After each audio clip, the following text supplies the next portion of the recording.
In the name of God, the compassionate, the merciful. May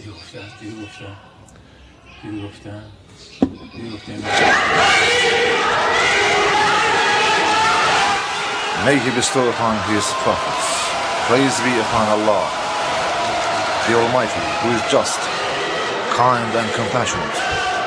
May He bestow upon His prophets His blessings and His grace from Adam to Noah, Abraham, Moses, Jesus Christ, and His last prophet Muhammad. Peace be upon them all, who were the harbingers of monotheism, fraternity, love.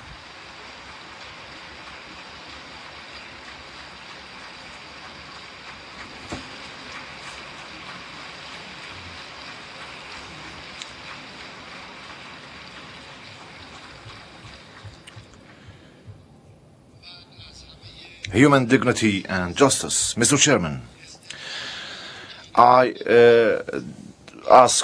call upon all distinguished guests to forgive these ignorant people. In the name of God, the compassionate, the merciful. Praise be upon Allah, the Almighty, who is just, kind, and compassionate, and praise and salutations of the Almighty God to the great Prophet.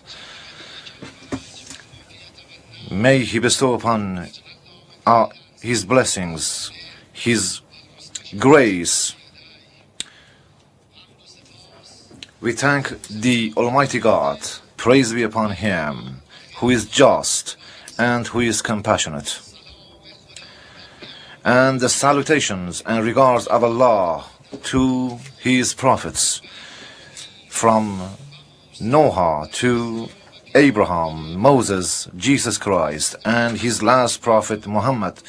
Peace be upon them all, who were the harbingers of monotheism, fraternity, love, human dignity, and justice. Mr. Chairman, Honorable Secretary General of the United Nations, Madam High Commissioner, ladies and gentlemen, we have gathered here in the follow-up to the Durban Conference against racism and racial discrimination to work out practical mechanisms for our holy and humanitarian campaigns. Over the last centuries, humanity has gone through tremendous sufferings and pains. In the medieval ages, thinkers and scientists were sentenced to death. It was then followed by a period of slavery and slave trade, when innocent people in millions were captivated and separated from their families and loved ones to be taken to Europe and America under worse conditions. A dark period that also experienced occupations, lootings, and massacres of innocent people. Many years passed by before nations rose up and fought for their liberty and freedom, and they paid a high price.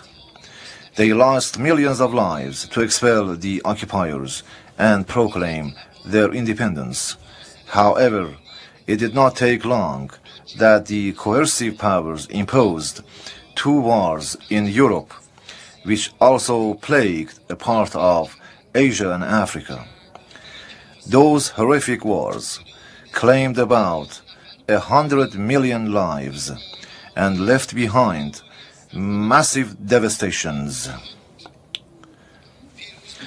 Had lessons been learned from the occupations, horrors and crimes of those wars, there would have been a ray of hope for the future. The victorious powers called themselves the conquerors of the world, while ignoring or downtreading the rights of other nations by the imposition of oppressive laws and international arrangements. Ladies and gentlemen, let us take a look At the UN Security Council, which is one of the legacies of the World War II and World War I, what was the logic behind their granting themselves the veto rights? How can such a logic comply with humanitarian or spiritual values? Could it be in conformity with the recognized principles of justice, equality before law, love and human dignity?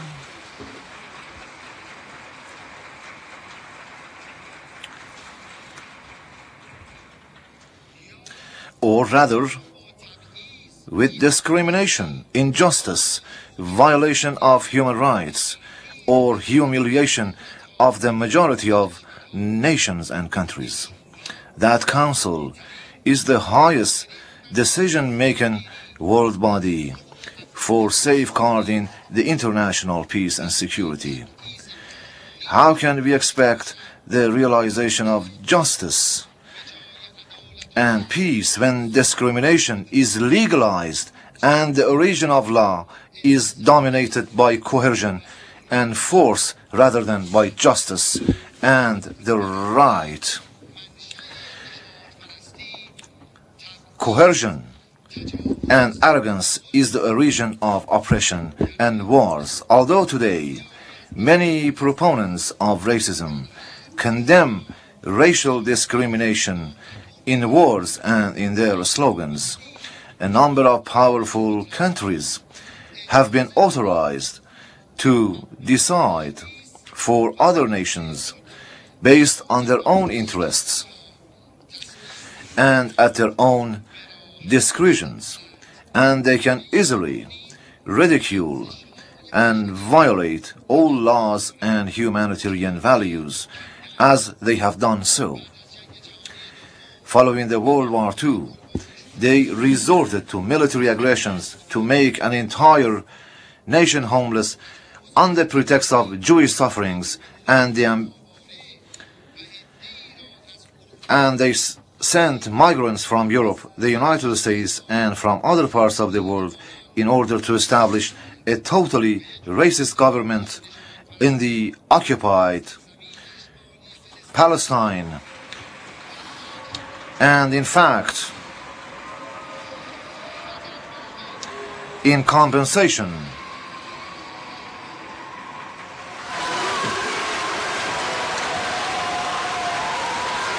for the dire consequences of racism in Europe,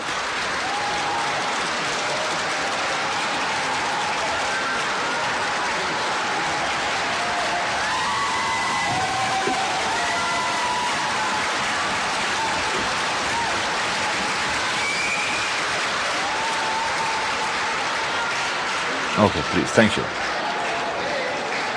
And in fact, in compensation for the dire consequences of racism in Europe, they helped bring to power the most cruel and repressive racist regime in Palestine. The Security Council